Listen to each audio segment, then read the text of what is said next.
Vast, extreme, wild, and vital. This is the Yukon Flats National Wildlife Refuge, a land sculpted by water, fire, and ice, encompassing more than 11 million acres of wetlands, river floodplains, and forested lowlands.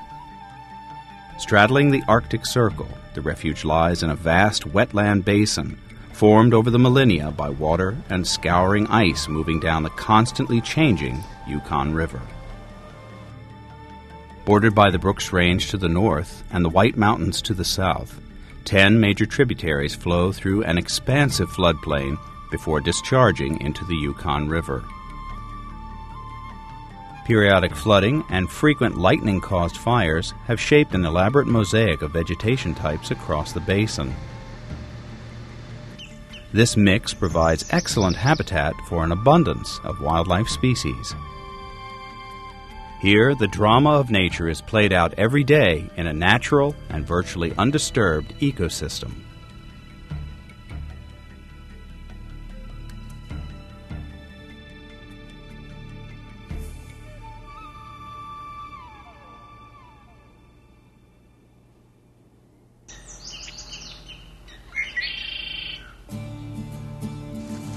Before the Yukon River ice moves out each May, millions of migrating birds from 4 continents start to converge on the Yukon Flats.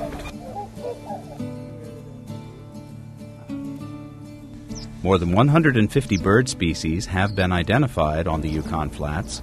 Most are migratory, but 13 species are known to reside on the refuge year-round. Of national and international significance are the waterfowl. Surveys have established the Yukon Flats as one of the greatest waterfowl breeding areas in North America. Ducks reared on the Yukon Flats have been recovered throughout the United States and 11 foreign countries, making them truly a shared resource. Each year, the refuge hosts more than 1 million breeding ducks, including American widgeon, lesser scaup, mallard, white-winged scoter, and canvasback ducks. Over half of Alaska's breeding population of canvasbacks nest on the Yukon Flats. And the ducks are not alone. Many other waterfowl and water birds also breed here, including swans, geese, loons, and grebes. The Yukon Flats provides vital habitat for these birds.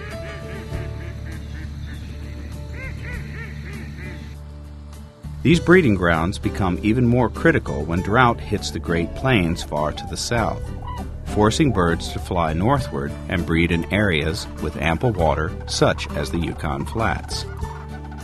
The refuge also provides habitat for many other animals, ranging from tiny invertebrates and frogs to bears and huge moose. Black bears are abundant and live in the forested lowlands, while grizzlies, which are less common, range throughout the refuge. Moose feed on aquatic vegetation in the ponds and marshes.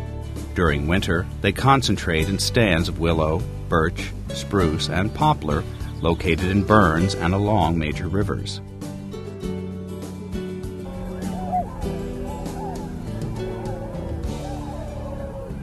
The rivers, lakes, and ponds of the Yukon Flats also provide important fish-rearing habitat. 3 species of salmon migrate through the refuge en route from the Bering Sea to spawning areas in Alaska and Canada. This journey of up to 2,000 miles is the longest of any salmon in the world. 15 other species of fish, including sheefish, northern pike, Arctic grayling, and whitefish, also live in the waters of the Yukon Flats. The Yukon Flats Refuge is part of the National Wildlife Refuge System created by President Theodore Roosevelt in 1903.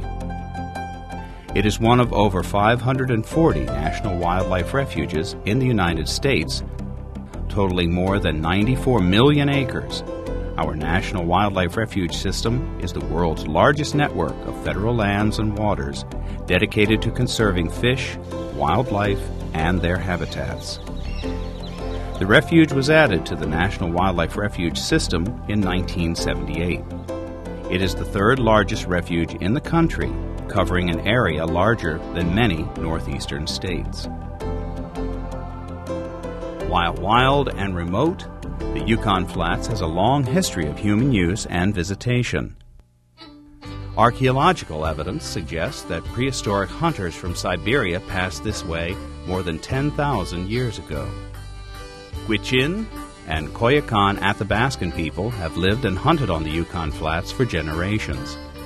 Today, 7 villages lie within or adjacent to the refuge. Many local residents continue to lead a subsistence lifestyle through hunting, trapping, and fishing within the refuge. I think the refuge is important in cooperating with our people to respect traditional use areas. We have a lot of respect for the land and the animals, and I think that Native people have lived in harmony with our environment for many, many years. I'm at peace with the world here, and I live off the land. My ancestral people had lived on this land, and they trapped on it, and they caught their fish, their caribou, their moose, everything from this land. So it's been very good to us throughout the years. The fur trade first lured people of European descent into the Yukon Flats. During the 19th and early 20th centuries, the area was a hub for fur trading and a popular destination of the gold rush. Fort Yukon, currently the largest village within the refuge, was established in the 1840s by the Hudson Bay Trading Company. Today, visitors to the Yukon Flats National Wildlife Refuge can enjoy a variety of recreational activities.